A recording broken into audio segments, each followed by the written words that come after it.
আসসালামু আলাইকুম। শিল্পী রান্নাঘর থেকে সবাইকে জানাচ্ছি স্বাগতম। আজ আমি তৈরি করে দেখাবো কাঁচা আমের শরবত। আমার আরো জুসের ভিডিও পেতে এক্ষুনি সবাই সাবস্ক্রাইব করুন এবং ভিডিওটি শেয়ার করে সবাইকে শেখার সুযোগ করে দিন। ব্লেন্ডারে কাঁচা আম 2টা কেটে দিয়ে দিচ্ছি।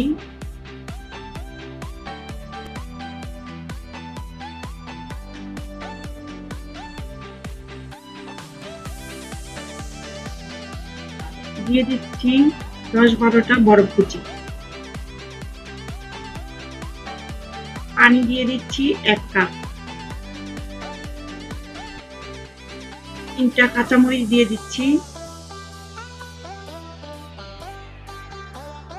বিট লবণ আধা চা চামচ, স্বাদ মতন লবণ দিয়ে দিচ্ছি।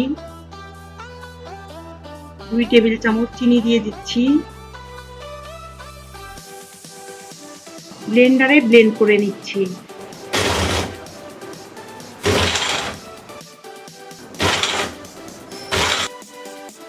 তৈরি হয়ে গেল কাঁচা আমের শরবত। আমার ভিডিও যদি ভালো লেগে থাকে লাইক, কমেন্ট, শেয়ার করবেন। আমার চ্যানেল সাবস্ক্রাইব করবেন। কমেন্ট করে জানাবেন আমার ভিডিওটি কেমন হয়েছে।